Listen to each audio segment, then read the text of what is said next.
En primer lugar, decir que es un honor para mí estar aquí hoy presentando este primer acto del Ateneo de la Bahía. Es el primer acto presencial que hacemos y por eso me es tan grato estar aquí hoy con ustedes compartiendo este momento.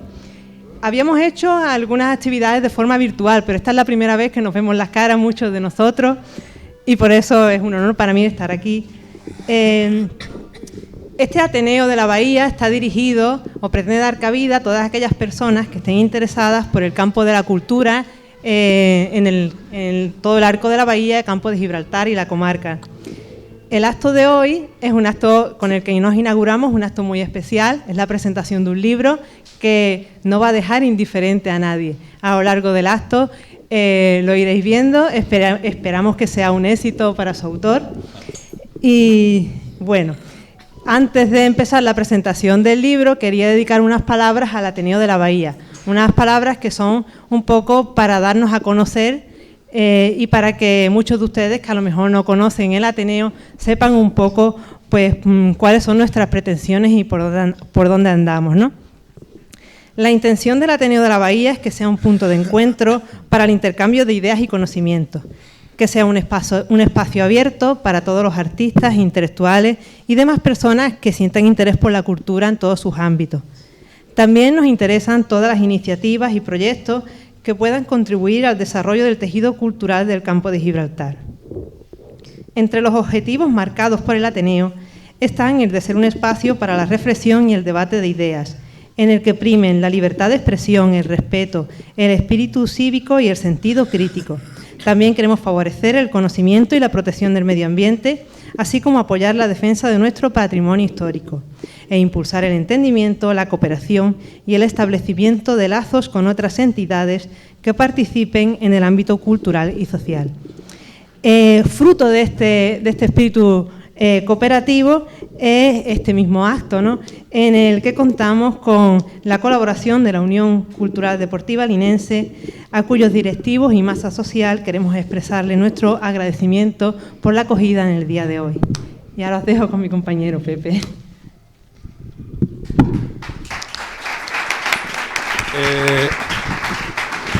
Nuestro agradecimiento se extiende a las personas que se encuentran en la mesa, Susana Oda, que se encargará de conducir la presentación, el autor del libro, quien responde a la identidad literaria de Aclamado Federico, por haber depositado su confianza en nosotros, a Jesús Ruiz y a Manuel Pérez Cerralbo, que nos van a dar con la cobertura técnica necesaria para este tipo de actos, y vaya también nuestro reconocimiento a la librería Ares, que dará soporte a nuestra labor con la respuesta a disposición a los lectores de aquellos títulos que se presentan a través del Ateneo.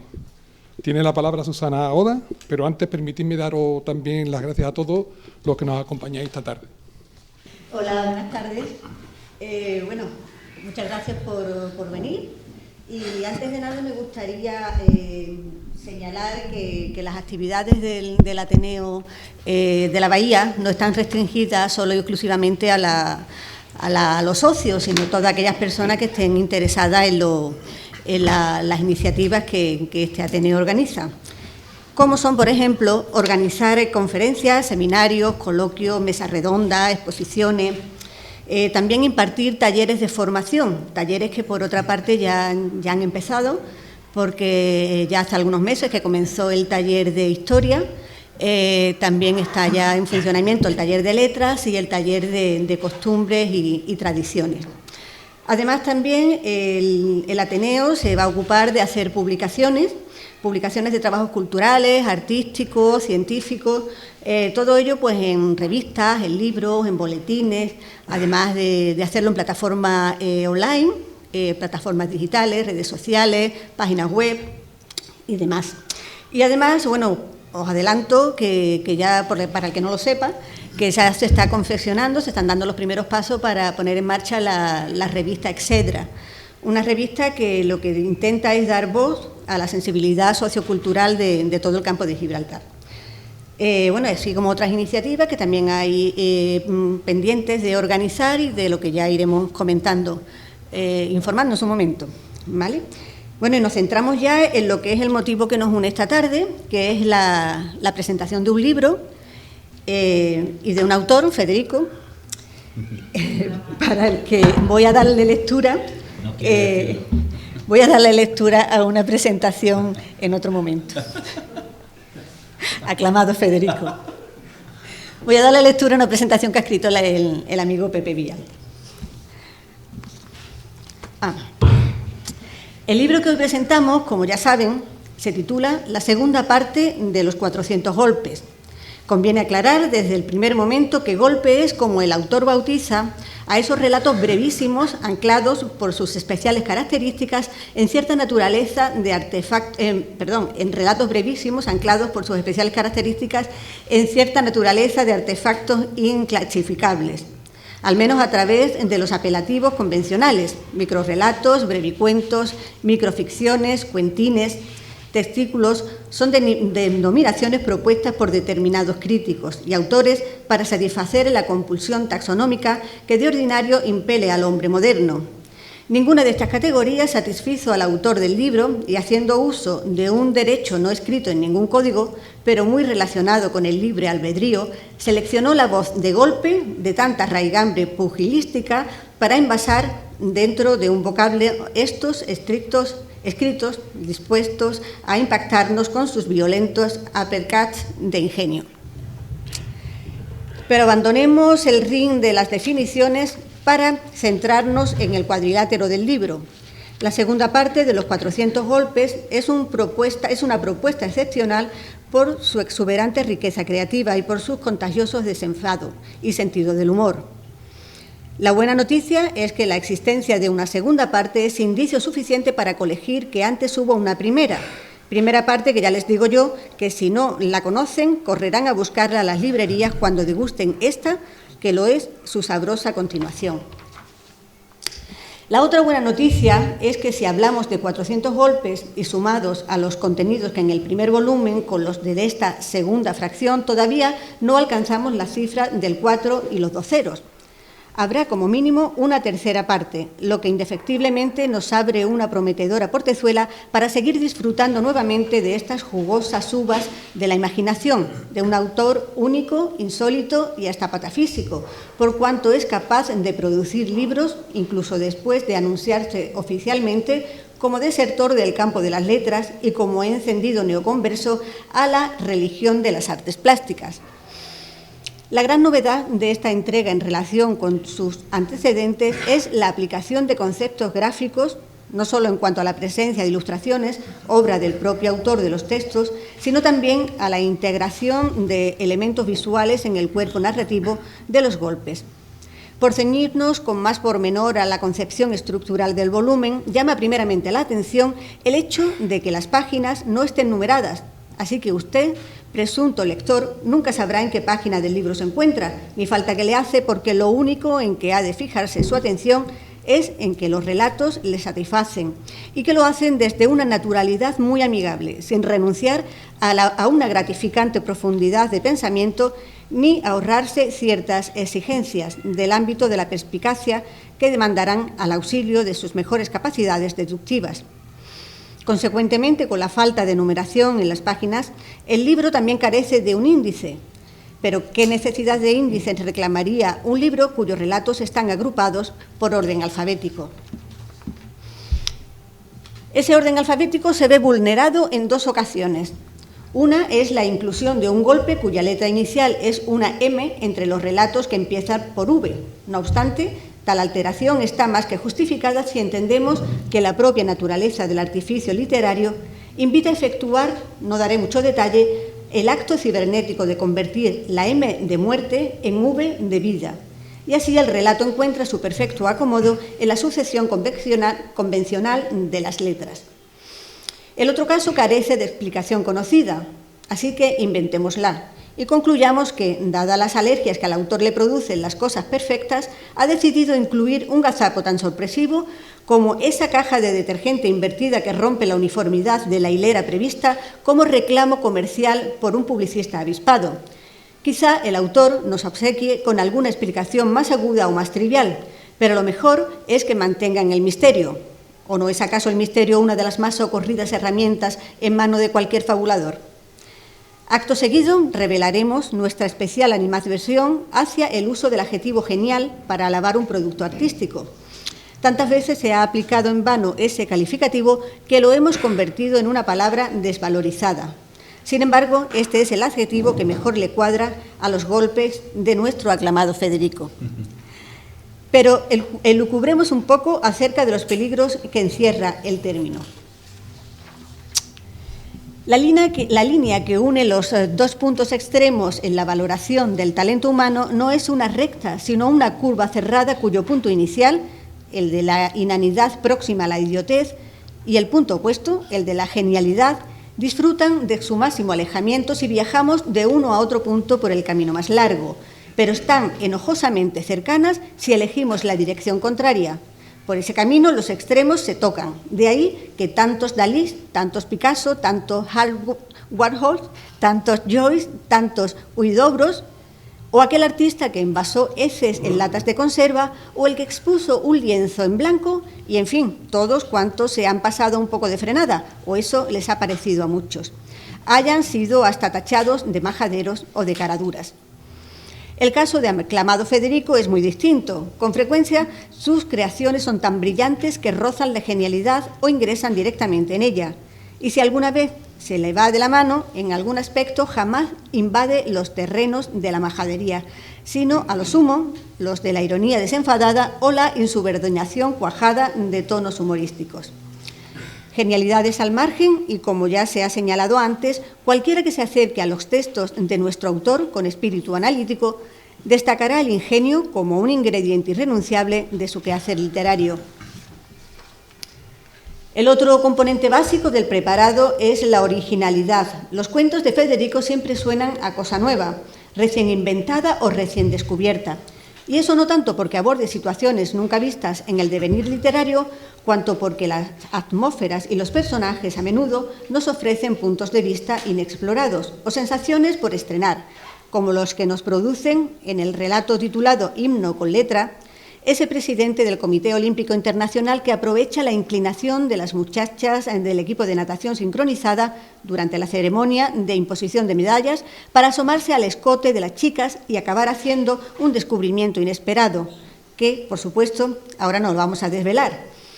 Pero hay un tercer rasgo, una especie de condimento secreto que redondea las líneas maestras de la receta y que suele pasar desapercibido. Ese clavo de olor, esa hierbabuena subrepticia, es la elegancia, bajo la carga literaria de la ocurrencia subversiva o del pensamiento feroz, entre la dentellada vitrólica o el latigazo urticante. Y no pocas veces, con la luminosidad tangible de lo inmediato, se advierte una caligrafía en la conducta de los personajes que ha bebido dignidad en las páginas de Tolstoy, o ha adquirido nociones de una distinguida impostura en los entresijos de las obras de Nabokov. La prosa de nuestro aclamado Federico es sencilla pero no vulgar, divertida pero no chistosa, culta pero no hermética y, desde luego, en consonancia con todo lo anterior, altamente recomendable. Finalmente, aquí nuestro recorrido, aunque habría materia para mucho más. Finalizando, antes un consejo de amigo. No se lo piensen mucho, háganse con el libro, disfrútenlo y vapuléense con él repetidamente, si al menos hasta 130 veces, que es el número total de golpes, golpecitos y golpetazos, dispuestos a manifestarse a través de sus páginas. No les dolerá. Muchas gracias. Federico, el micro es tuyo. Eso, muchas gracias. Buenas tardes a todos.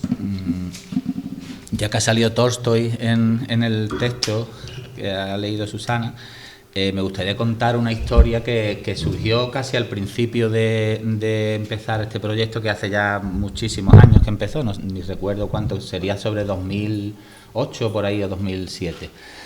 Esto es una historia que se me ocurrió, que es una especie de distopía en la que en un mundo imaginario pues han desaparecido los libros. No es una cosa que haya inventado yo, porque ya se han hecho otros libros y otras películas sobre el tema. Pero la cuestión es que, bueno, se me ocurrió esa historia y habían desaparecido los libros, no sé, por culpa de, imagínense cualquier pandemia que pueda surgir por ahí, cualquier volcán, cualquier guerra, cualquier situación de esas que a las que estamos ya desgraciadamente un poco acostumbrados. Bueno, pues desaparecen los libros en la tierra y de pronto un día un pastor, de esos que tanto han hecho por el mundo de la espeleología, por el mundo del descubrimiento de pinturas rupestres, pues en un boquete en el campo saca un zurrón y descubre 2 libros de pronto, que parece ser que son los 2 únicos libros que se han salvado de esa desaparición universal. Uno de ellos, por supuesto, los libros los lleva a los especialistas porque aquello es un acontecimiento mundial. Y en la rueda de prensa que se habla del tema, pues se descubre cuáles son esos 2 libros. El primero de ellos se llama Guerra y Paz, y lo escribió un señor que se llamaba León Tolstoy o Lev Tolstoy, como ustedes quieran. Un libro de 1000 páginas, una historia espectacular sobre una época de la Rusia del siglo XIX, en fin, una obra maestra absoluta. Y el segundo libro que ha descubierto este pastorcillo, pues se llama La segunda parte de los 400 golpes. Un libro, pues, si lo comparan con el primero, pues un libro insignificante, un libro absolutamente menor, un libro pues sin importancia. Entonces, bueno, pues claro, con el primer libro se organiza una serie de congresos, una edición infinita. Todo el mundo quiere leer el primer libro, pero el segundo libro, pues después del éxito del primero, prácticamente no quiere leerlo nadie. El libro desaparece, pero por las cosas estas que pasan con los productos secundarios, con los productos así un poco alternativos, pues empieza a haber un grupo de gente que empieza a leerlo el libro, como un poco medio pasándose el libro de unos a otros, casi en secreto. El libro pues incluso se puede convertir en algo prohibido por las autoridades, porque el libro oficial es el de Tolstoy y este pues puede incluso convertirse en un producto pues maldito. Y digo puede porque la fábula esta se queda aquí porque, como siempre, oportunamente, pues el cántaro que llevaba la lechera se le cae y de un golpe, en este caso un golpe más justificado que nunca, se rompe y aquí se acaba la historia. Esta pequeña historieta, esta distopía, si lo queremos llamar así, en realidad no dista mucho de la situación en la que vive tanto el libro mío, el de Tolstoy, como todos los que por suerte tenemos ahora mismo en el mercado. No vivimos en esa distopía en la que solo existan 2 libros, hay una oferta de millones, pero en realidad la disposición de toda esta oferta es prácticamente la misma que en este cuento. Hay unos libros que están en una cima, en la pirámide, el de Tolstoy, por supuesto, seguiría estando ahora mismo entre los más altos, y después hay una morralla, una marabunta allí de libros, de cientos, de miles, de millones de libros que nunca van a pasar a la historia, nunca van a servir para nada, no son libros que tengan ningún mensaje, pero forman parte de esa base desconocida del mundo literario, ese sustento que gracias, supongo, a todo este montón de libros, los libros que están arriba de esa pirámide, pues se sostienen un poco, ¿no? Entonces, bueno, pues en ese fanguizal de libros, en esa magma de autores que nunca vamos a conocer, nunca van a pasar a la historia, pues se encuentra mi querida segunda parte de los 400 golpes. Con respecto al libro, pues yo creo que habría que hablar, aunque ya se ha hablado antes del tema del título, me gustaría hablar de él porque yo hasta la semana pasada pensaba que el título lo había copiado de la película famosa de Truffaut, de los 400 golpes. En su día me sonó bien ese nombre y simplemente lo cogí, no por la película en sí, no por el mensaje, sino porque me gustaba la idea. 400 golpes, yo fantaseaba con hacer algo que tuviera 400 elementos que serían elementos literarios, por supuesto, y esto de escribir 400 golpes me parecía una historia muy curiosa, pero resulta que la semana pasada, de pronto, mirando sobre la película y demás, descubro que hay una expresión en francés que, disculpen mi acento, pero se escribe faire les 400 coups, que significa hacer, en español literalmente significa hacer los 400 golpes.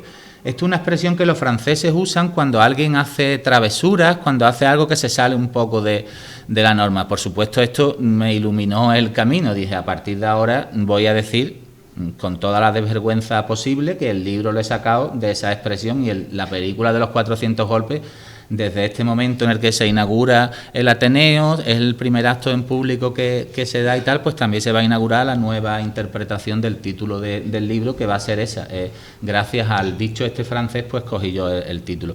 Creo que viene genial para mi forma de hacer las cosas literarias, porque hacer travesuras es para mí de lo que se trata la literatura, como practicante, no como lector. Como lector, digamos que voy por otros caminos, pero como practicante a mí la literatura se ha quedado como eso, como el niño travieso que va por ahí andando y buscando cosas nuevas y por suerte pues van apareciendo muchas en el camino.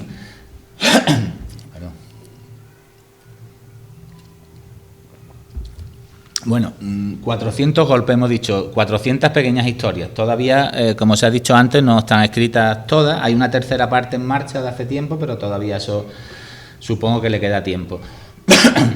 Y entonces, bueno, pues, ¿qué es un golpe? ¿Qué distingue a un golpe del resto de los pequeños relatos que circulan por doquier, de esos microrelatos, esas historias pequeñas? ¿Qué es un golpe? Pues no lo tengo demasiado claro. La definición de golpe es simplemente un objeto que choca contra otro, pero en este caso pues son pues eso, unas pequeñas historias que tienen desde mi punto de vista unas ciertas particularidades, algunas de ellas, no todas, que por eso pues elegí un nombre diferente a los que hay actualmente en el mercado. De hecho, me parecen terribles los nombres que hay para la literatura pequeña, digamos. Por ejemplo, sobre todo, el nombre de microrelato me parece horrible, porque si un texto corto es un microrelato, podríamos considerar que un relato es una micronovela también, es simplemente una historia más pequeña que una novela, que bueno, se cogió su nombre. Entonces me da la impresión que las personas que se dedican a nombrar estos asuntos pues no se han esforzado demasiado. Entonces bueno, pues como renegué de los microrelatos y de todo este tipo de cosas, pues al final se llaman golpes.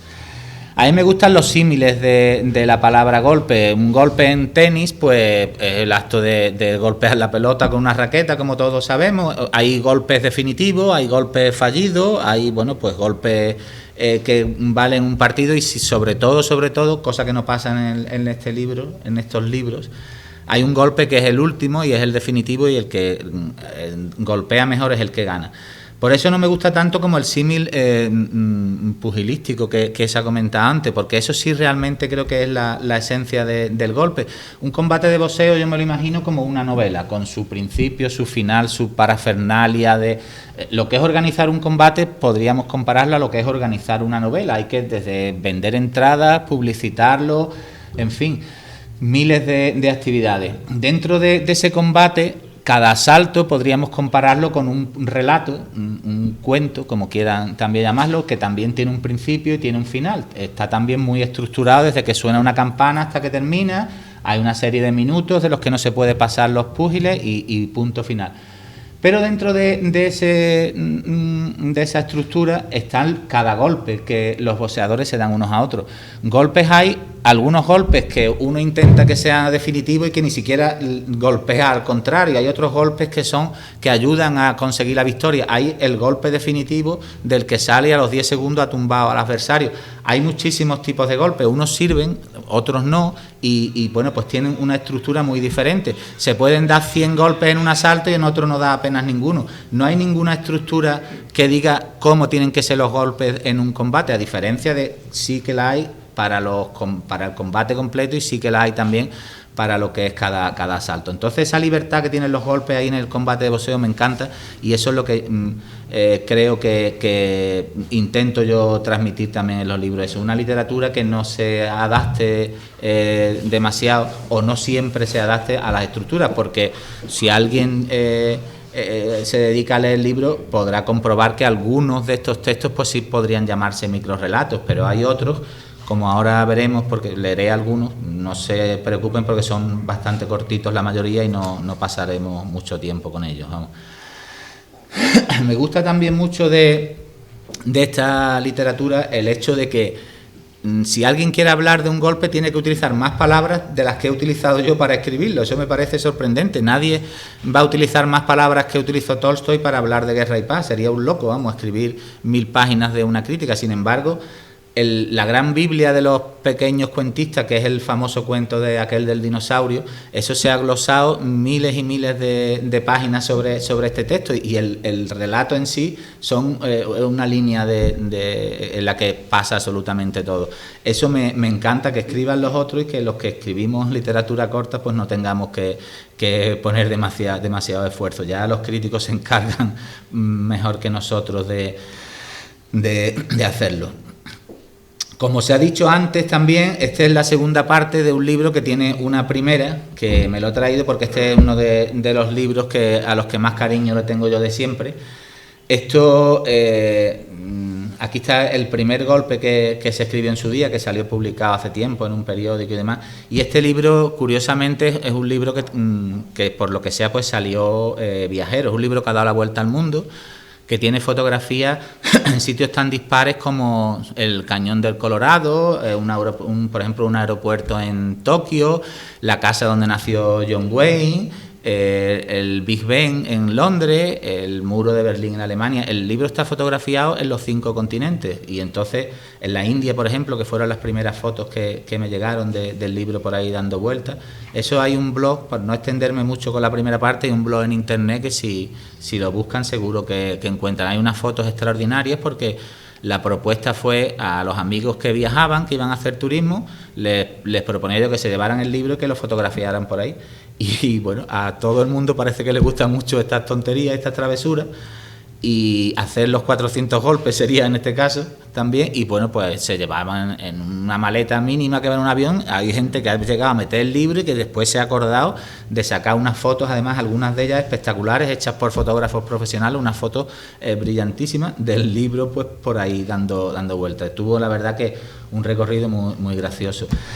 Lo que pasa que este libro segundo me temo que no va a ser ni igual de viajero ni igual que el otro, porque el primer libro sí era mucho más literario, en el sentido de que podía parecerse más un golpe a un microrrelato, a una pequeña historia, pero este libro ya como que va desbarrando un poco. No sé a dónde acabará la tercera parte, pero me da la impresión que el proyecto se está alejando cada vez más de la literatura. Y bueno, yo qué sé, como pequeña introducción a lo que es el proyecto, yo creo que esto puede servirnos para que se haga una idea. Me gustaría pues leer algunos de los golpes del libro.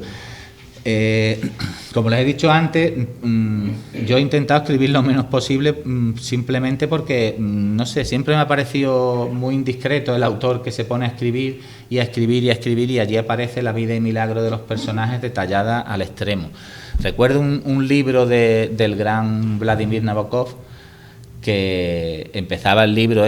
Sería la historia de un hombre que se casó, se echó un amante, se fue a vivir con ella, no fue feliz y acabó en circunstancias dramáticas. Y él dice, aquí acabaría la historia, pero el gusto de contar los detalles, el gusto de narrarlos es lo que nos incita a seguir con el libro. Si yo hubiera sido Nabokov, el libro se hubiera quedado en esa página y hubiera finalizado, pero él, por supuesto, tenía maestría para hacer eso y mucho más, pues sigue escribiendo la historia. Yo nunca he tenido la pretensión de profundizar demasiado en una historia, en unos personajes, por eso empecé a escribir más o menos novelas, después empecé a escribir novelas cortas, después empecé a escribir cuentos, y al final he acabado en este tipo de literatura, que la verdad que me parece algo extraordinariamente divertido, que es para mí lo único que pretendo a estas alturas con la literatura, pues echar un rato agradable con estas pequeñas criaturitas.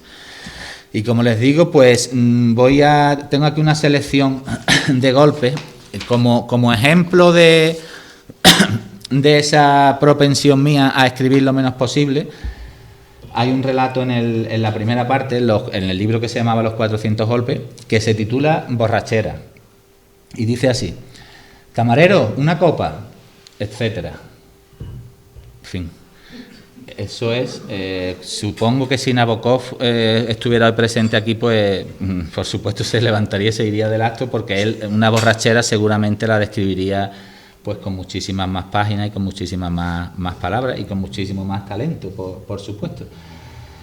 Esto es quizá el ejemplo. Hay algunos que son más cortos todavía. En la segunda parte hay varios que son más cortos, incluso en la primera, vamos. Y entonces, bueno, a mí me parece fantástico escribir esto porque, como les digo, el esfuerzo es minúsculo.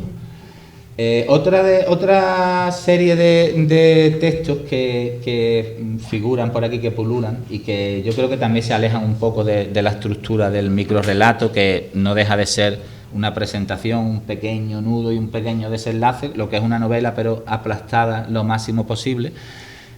Yo he procurado siempre salirme de ese esquema, y este texto, que se llama Margarita, pues es una prueba de ello. Margarita pues mezcla una serie de asuntos que son cotidianos para todos nosotros, y que bueno, tampoco no creo que sea un relato que tenga un principio y un final, ni una estructura. El texto dice así, el golpe. Margarita, Margarita es el título, y dice: Margarita se llama mi amor, Margarita no se llama mi amor, Margarita se llama mi amor, Margarita no se llama mi amor, se llama mi amor, no se llama mi amor, se llama, no se llama, se llama, no se llama, sí, no, sí. Fin. Es meterme, digamos, en una historia que no es mía, es coger un pequeño dicho, coger un título de una canción y, bueno, mezclar un poco todo eso para crear, no se sabe qué, o sí, un golpe en este caso. Vamos. Yo creo que si yo fuera crítico no definiría esto como microrrelato, ni como microficción, ni como todas esas definiciones que me parecen horribles, la mayoría de ellas.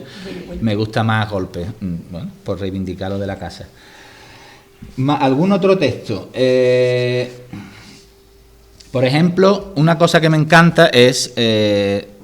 como hacen los pájaros cuco, que es meter a sus huevos en los nidos de otros, pues a mí me encanta meterme en las historias que ya se han escrito incluso antes de que naciéramos ninguno de nosotros, ¿no? Por ejemplo, inmiscuirme en la mitología es una cosa que me fascina, meterme y dar explicaciones un poco alternativas a estos asuntos. Entonces, un ejemplo de un golpe así puede ser este, que se titula Hércules y el trabajo. Un día más, Hércules acude a la oficina de empleo en su pueblo natal. ¿Qué sabe usted hacer?, le pregunta de nuevo el funcionario. Sé matar hidras de muchas cabezas, sé despellejar grandes leones, sé capturar ciervos dorados, sé... El funcionario lo interrumpe. ¿Ciervos? ¿Leones? ¿Sabe usted llevar una bandeja? ¿No? Entonces no tenemos nada para usted. El siguiente. Hércules, pues, un poco destrozado el amigo. Otro ejemplo de colarme en casa ajena es el texto que se titula La risa de los zapateros. Y dice así: en mi pueblo había 2 zapateros. Uno arreglaba zapatos para las liebres y otro para las tortugas. La víspera de la gran carrera se hacían apuestas y los billetes corrían de un lado para otro. Los zapateros se esmeraban en poner a punto el calzado de los protagonistas. Cuando salió el sol, los 2 contendientes tenían listos sus trabajos. Todo el pueblo fue a ver la carrera, los zapateros no. Los zapateros se quedaron en el bar y de pronto, sin mediar palabra, empezaron a reírse. Mientras inexplicablemente la tortuga subía a los altares de la historia, los artesanos reían y reían. Nadie sabía los motivos de aquella risa, pero ¿a quién le importa la risa de un zapatero después de leer una fábula?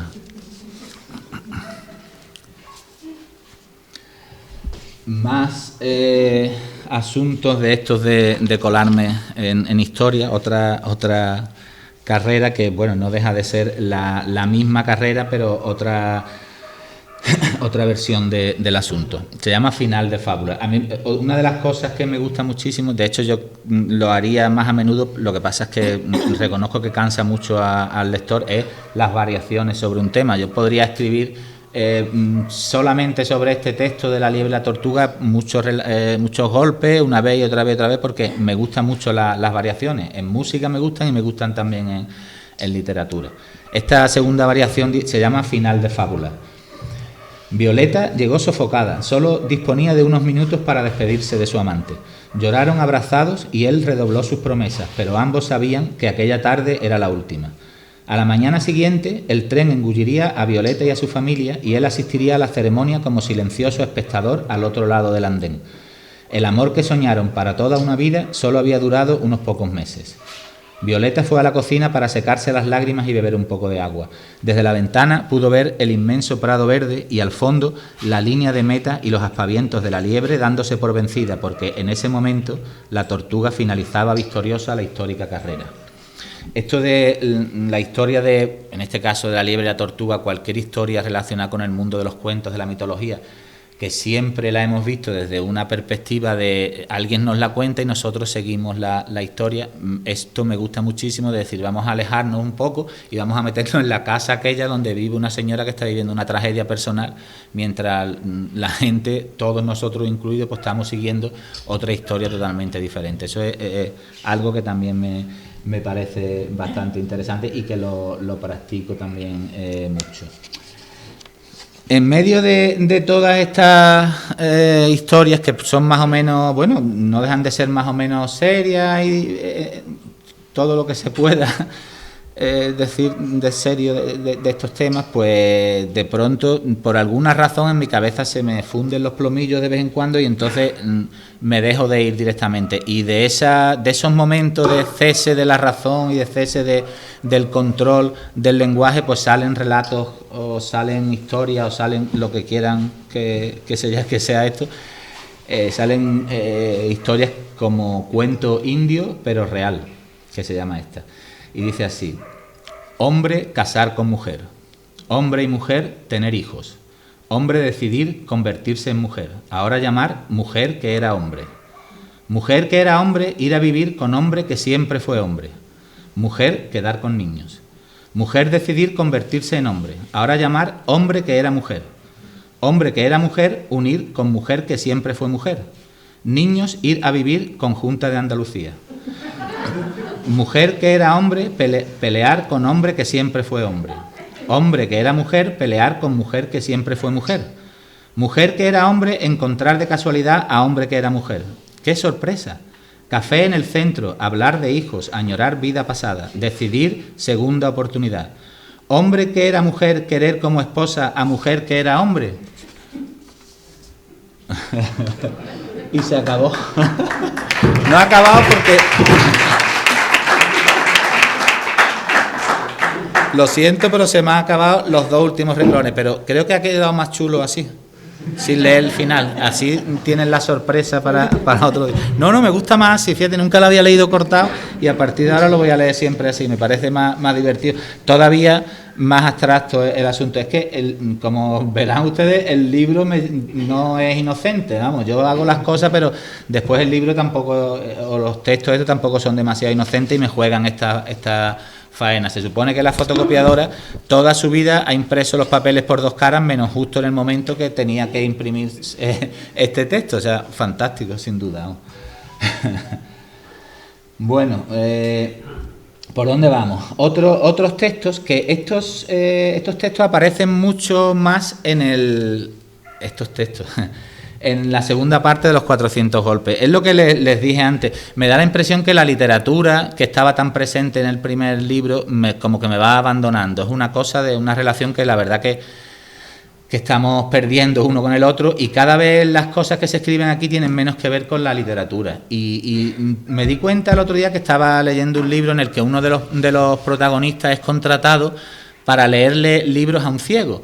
Entonces, claro, el hombre está allí tumbado en la cama, el protagonista lee libros y el ciego pues dice, este me gusta, este no, coge tal y coge cual.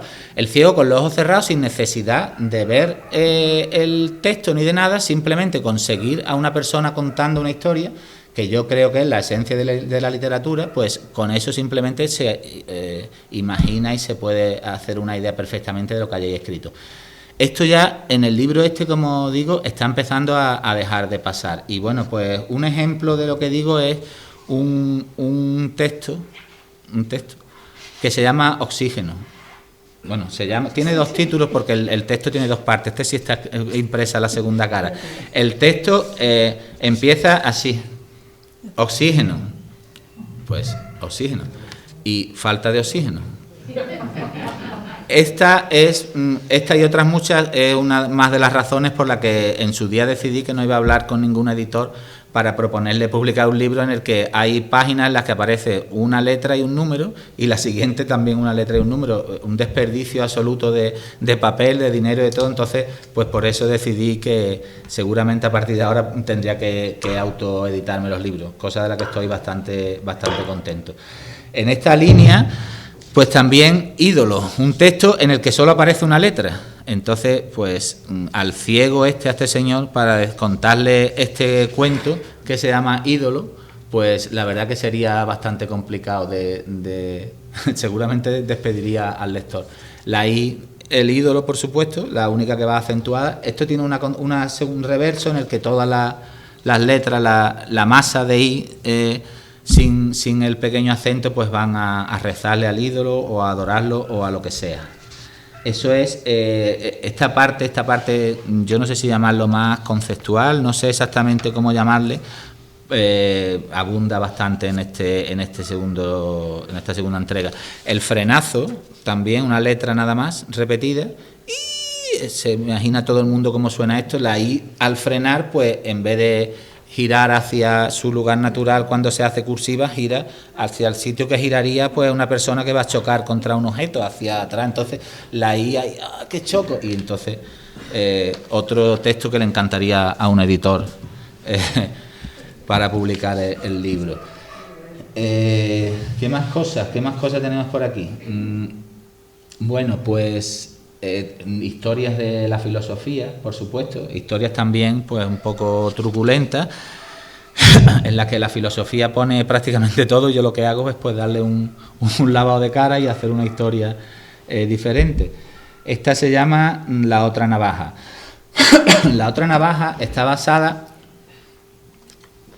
en un filósofo que se llamaba Guillermo de Ockham, que inventó una cosa que se llamaba la navaja de Ockham, que decía que ante dos soluciones, lo normal es que la naturaleza tienda siempre a utilizar la solución más sencilla de las dos. Y entonces, bueno, pues con esta historia escribí esta otra navaja.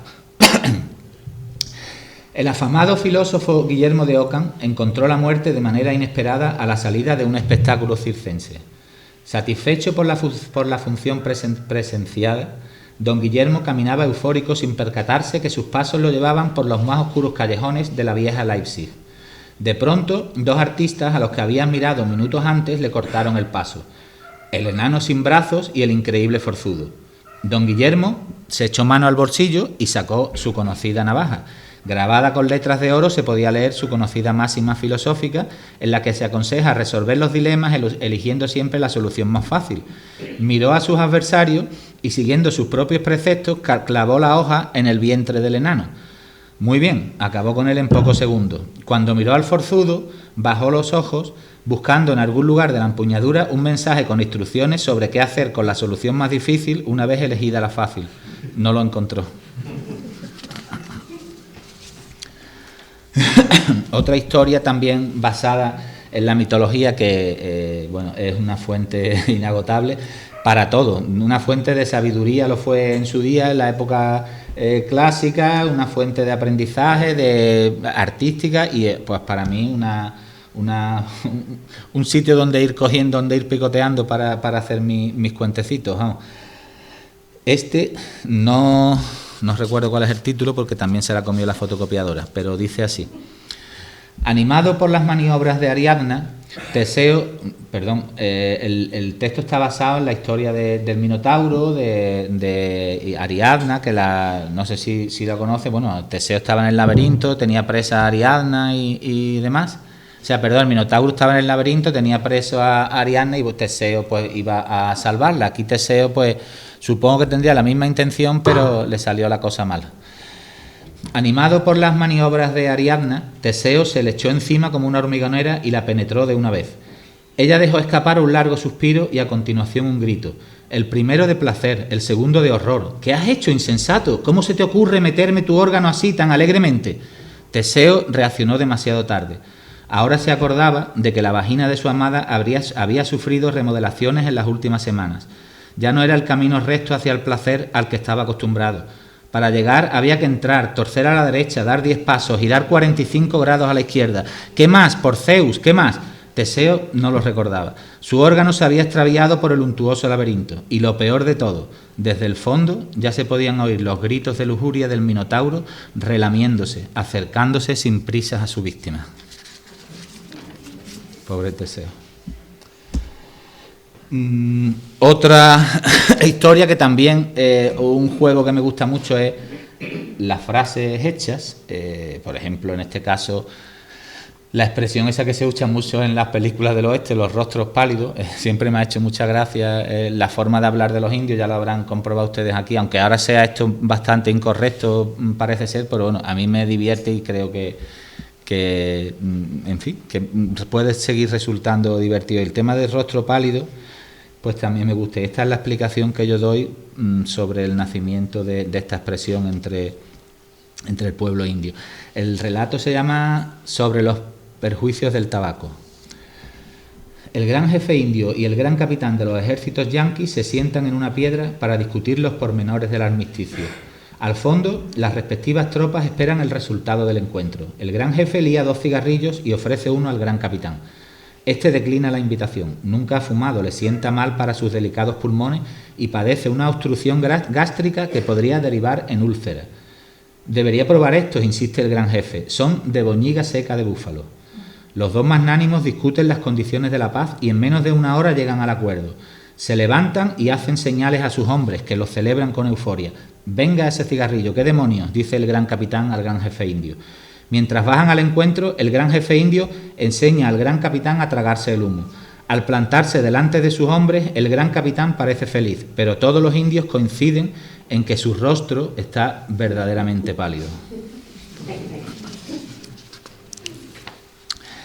Y bueno, no voy a seguir mucho más con el tema porque ya sería un poco aburrirlos y cansarlos. Como verán, lo prometido ha sido cumplido. No hay un relato o no hay una historia que ocupe más de 10, 15 líneas. También leí el otro día, todas estas cosas las voy uniendo a mi bolsa de justificaciones de por qué hago esto. El mismísimo Papa, el otro día, leí en el comentario que hacía uno de los evangelios, un fragmento de un evangelio de San Mateo, decía que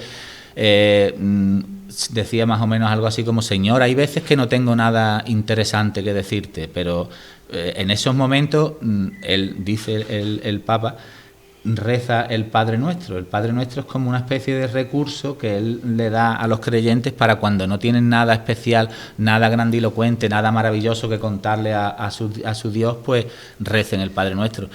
En el mundo laico más o menos este es mi caso. No tengo nada especial, nada grandilocuente, nada didáctico que contar, y lo que hago es pues acudir a, digamos, estos pequeños Padre Nuestro, como quieran llamarles, que son los golpes. Creo que el cristiano cuando reza se siente reconfortado con esta oración, y yo con estas pequeñas oraciones, si los podemos hacer el símil, pues también me siento bastante reconfortado. Pero bueno, eso no quita que este libro, pues como se decía en el prólogo de la primera parte, a la hora de explicarle al lector lo que puede esperar de él, pues decía algo así como: ¿qué puede esperar un lector después de terminar esta entrega de la segunda parte de los 400 golpes?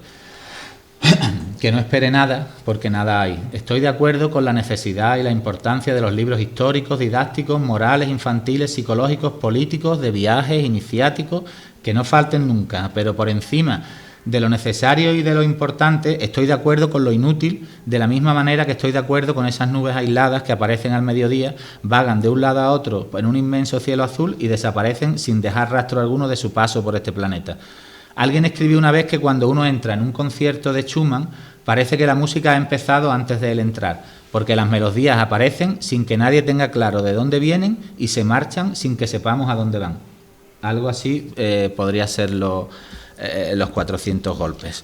Por último, me gustaría, en el capítulo de menciones y de agradecimiento, agradecerle muchísimo a Cristinita Berrio que me aguante los altibajos diarios y que haga que la música aquella, que la coplilla aquella de los años 60 de ti, esa que cantaba Marisol, pues resuene muchas veces en mi cabeza a lo largo del día. También le agradezco mucho a la persona a la que está dedicado el libro, a Pedro Fuertes, que me transmita su entusiasmo, su juventud. Hoy mucho más que otros días con la historia del Real Madrid ayer, que casi no podía hablar. Y también me gustaría acordarme de una tercera persona que no está con nosotros ya, que se llamaba Alberto Galán. Para mí se sigue llamando Alberto Galán, que de la misma forma que el Ateneo y que esta institución, el Ateneo empezando esta institución con 100 años ya de antigüedad, vivía en el país que viven las personas que inventan estas cosas, que es en el país del entusiasmo. Yo creo que Pepe Villalba es un habitante también habitual de ese país, en el que es muy difícil vivir permanentemente, porque el entusiasmo absoluto, yo conocí a Alberto Galán y doy fe de que él vivía en el entusiasmo absoluto a todas las horas del día, y Pepe Villalba yo creo que aunque no quiera vivir en ese entusiasmo, va a tener que hacerlo si quiere seguir con esto. Estoy seguro que sí que va a seguir, estoy seguro que va a vivir en ese planeta del entusiasmo y que todos nos vamos a beneficiar de ello. Y como final les voy a leer una frase que me define estupendamente, creo que es una frase de unos pintores que hubo en los años 80 en Alemania, los neoexpresionistas alemanes, que hicieron un manifiesto, y una de las frases decía: estoy en la luna como los otros están en el balcón. Pues eso, que desde aquí, desde la luna, les agradezco mucho que hayan venido y ojalá que les guste las cosas que escribo. Muchas gracias.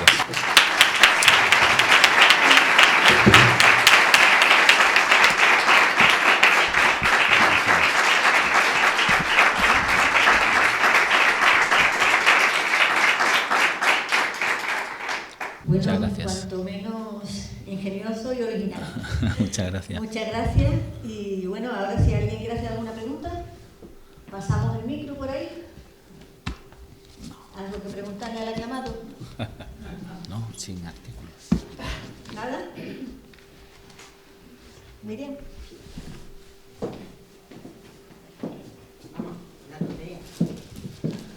Todo esto es una tontería. Yo solamente te quería preguntar, ¿cómo te diviertes más? ¿Escribiendo? ¿O luego cuando te cuentan la gente que ha leído sus impresiones? Yo me acuerdo hace unos años que me hicieron una entrevista, no sé, creo que a lo mejor posiblemente fuera con la primera parte sí, con la primera parte de este libro, y yo le decía al periodista que hacer reír a la gente es una de mis ocupaciones favoritas. A mí me parece eso fantástico. Yo creo que eso, a ver, una parte de eso es propio carácter, pero otra es simple aprendizaje al haber elegido dentro de la oferta que hay de productos culturales y demás, pues los que más se adecuan a mi carácter. Yo tengo esa frase que dice que el optimista es un pesimista mal informado, dice así, ¿no? La frase, no es al revés, ¿no? Eso que, bueno, pues sea como sea, yo me lío mucho con esos retruécanos. Yo no creo que eso sea así. Yo creo que un optimista es simplemente una persona que elige hacer unas cosas y no otras. Todos sabemos perfectamente que el final de todos los que estamos aquí va a ser el mismo. El final de la civilización seguramente esté más cerca que lejano. Las catástrofes se suceden una detrás de otra. Pero bueno, eso no implica que nosotros nos tengamos que dejar llevar por eso. Entonces, eso es una de las razones o la razón principal por la que yo hago esto. Si alguien después me dice que se le ha pasado bien, a mí la verdad es que uno de los elementos de ese optimismo que digo es que para mí una crítica buena me gusta mucho más que una crítica mala, igual que un jamón bueno me gusta mucho más que un jamón malo. Eso yo creo que es evidente para prácticamente todo el mundo, ¿no? Entonces, estos textos alguien te puede decir que no les interesa, que no tal, pero no producen un daño así grande en nadie que lo lea, como hay otros libros que sí te lo producen, o hay otras películas. Yo, por ejemplo, odio el género de cine de terror. Me parece abominable que ponga una musiquita con una escalera y que por culpa de eso tú tengas que estar inquieto en un asiento. A mí eso me parece una falta de guión absoluta y bueno, las prohibiría si de mi mano estuviera, o por lo menos con una varita mágica las haría desaparecer. Entonces, pues me gusta escribirlos, pero la segunda parte esa que dicen me gusta, yo creo que incluso más, vamos, el recibimiento, el positivo, el negativo ni lo escucho, por supuesto. Las críticas negativas no me afectan, no porque no me afecten, sino porque no les hago caso, vamos. Entonces, tampoco es que tenga muchas críticas, porque por mucho que yo haya querido poner la palabra aclamado como nombre delante mía, no soy el aclamado, sino soy aclamado, y aclamado es solo el nombre. Si me dijera el aclamado sería que las masas me aclaman. Eso no me ha pasado nunca y por suerte creo no me va a pasar tampoco de ahora en adelante. Entonces, bueno, la poca gente que me sigue y eso, son pocos, pero creo que muy incondicionales. Y este hombre del que he hablado, Alberto Galán, era quizá era la persona más incondicional, hasta tal punto lo era que yo incluso algunas veces me he creído mejor haciendo cosas, elaborando productos artísticos, me he creído mejor de lo que realmente soy, gracias en parte a ese apoyo. Entonces, para mí esas críticas no me suben a una nube, pero me fortalecen mucho y me hacen, pues, no sé, sentirme bien, simplemente, ¿no? Claro, yo es que supongo que todo el mundo lo conoce, claro. Alberto Galán era, en Algeciras hay una agrupación fotográfica paralela a la que tienen aquí ustedes, la agrupación linense, que se llama UFCA. En los últimos 25 o 30 años de UFCA han estado presididos por la figura de Alberto. Alberto ha sido un personaje absolutamente irrepetible como persona dinamizadora de la cultura. Para mí, seguramente, la persona más importante en el mundo cultural en Algeciras, junto con Pedro Delgado, otra persona que es también muy incondicional de mis cosas.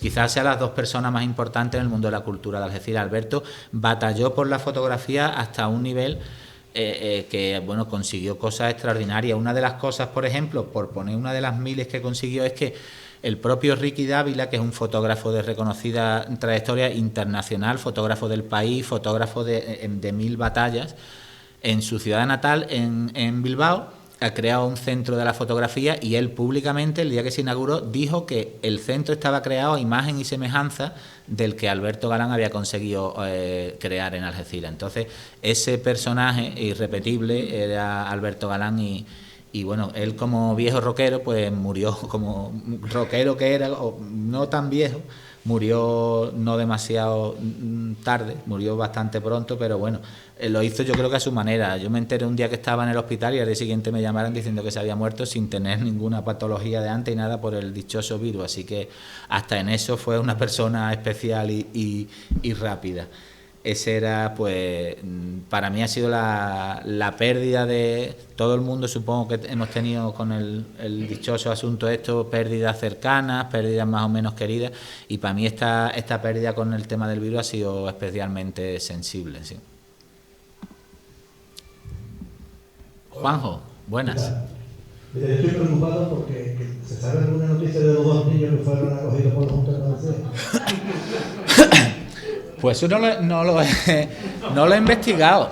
No sé los programas sociales, no sé los programas sociales de la Junta cómo irán ahora. La verdad que el mundo de la política en ese sentido me coge un poco fuera de juego, Juanjo. No me hagas esas preguntas tan difíciles que me voy a tener que poner a investigar. Y esto, lo último que yo pretendo al escribir es la investigación. Pero bueno, supongo que si los padres se casaron de nuevo, yo qué sé, cuando esas criaturas llegaran y vieran que el padre ahora era la madre y la madre era el padre, con nombres cambiados y tal, no sé, yo creo que se volverían directamente a la Junta de Andalucía a vivir, ¿no? Porque el lío ese no creo que lo soporte demasiado bien todo el mundo. Sí. ¿Alguna pregunta más por ahí? Hola. A ver, yo he comprobado que juegas con la literatura como te da la gana, con perdón. Eso es lo más bonito que me pueden decir a mí, a alguien que lee mis libros, porque es de eso se trata, ¿no? Pues, ¿te consideras una persona atrevida? Atrevido.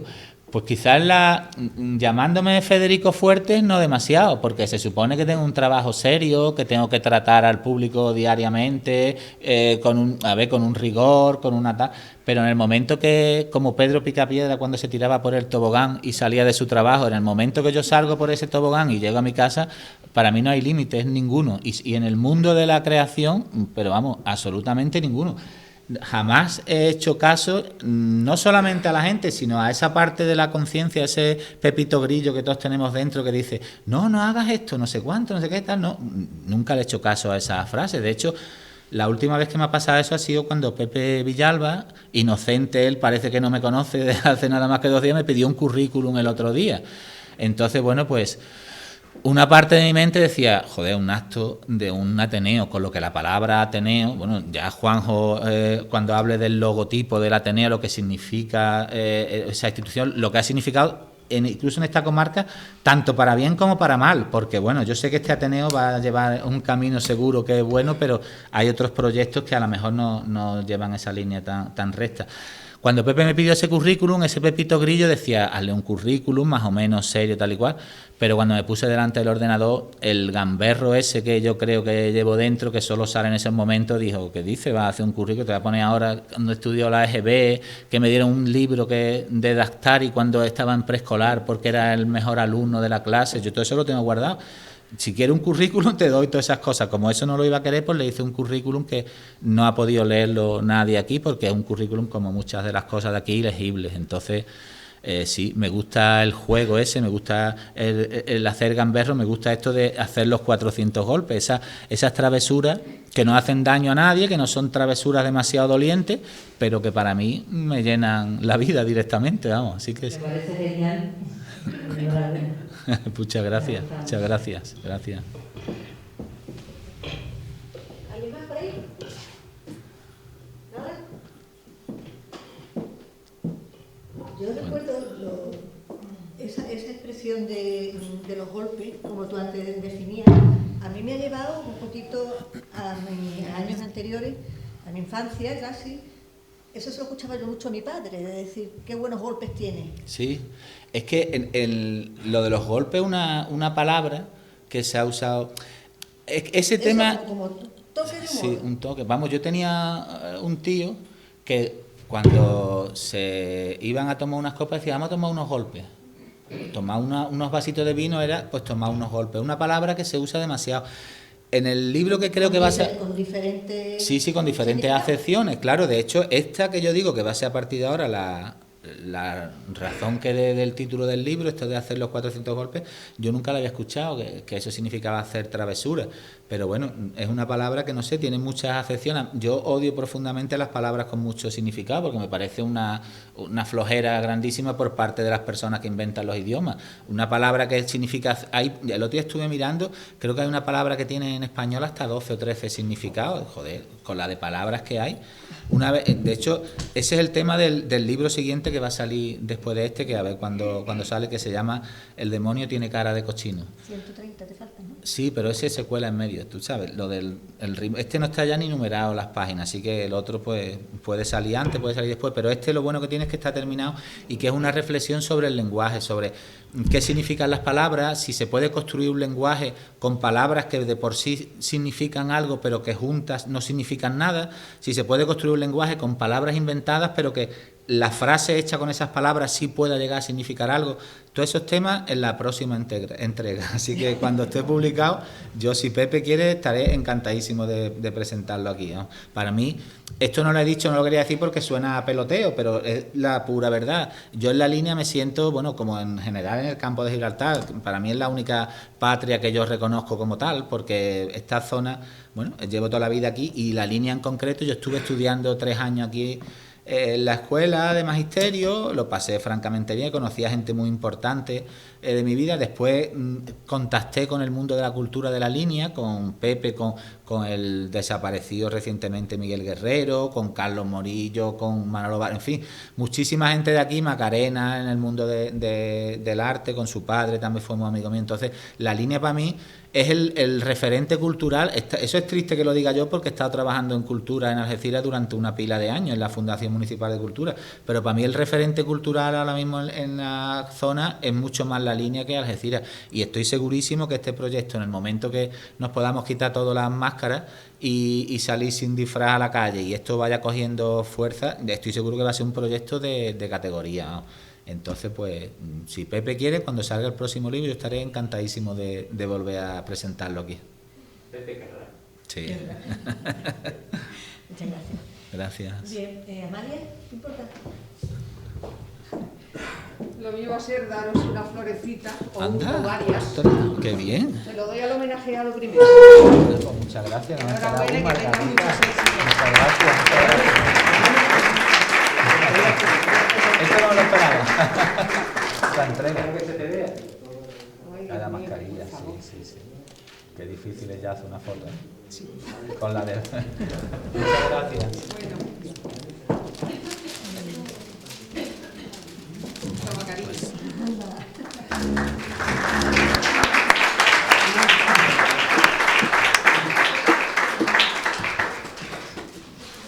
¿Dónde está mi chica? Bueno. Vente por aquí.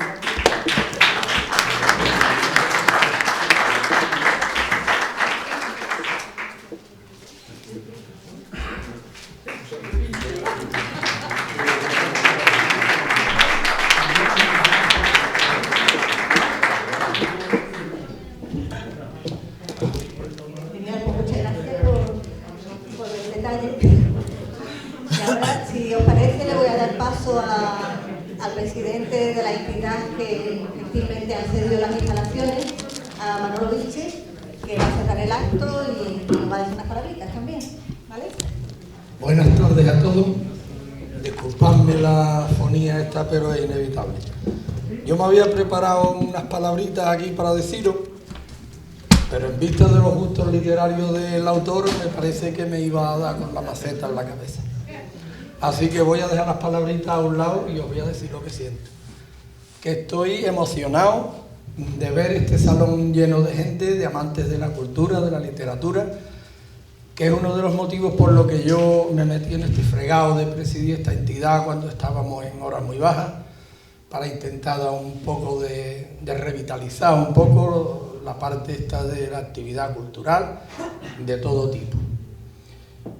Como os digo, para mí es un placer veros aquí y como digo siempre, algunos ya lo conocéis, el remate este, es que las instalaciones de la Unión Deportiva están a vuestra disposición para cualquier actividad que queráis celebrar en nuestros salones. Muchas gracias por estar aquí. Bueno, por supuesto recordaros que tenemos aquí en este punto a la librería Ares, con esta mesa también montada y con tantos buenos golpes como tenemos encima. Así que cuando quieran pueden hacerse con el golpe, que como decíamos antes no duele nada. Buenas tardes.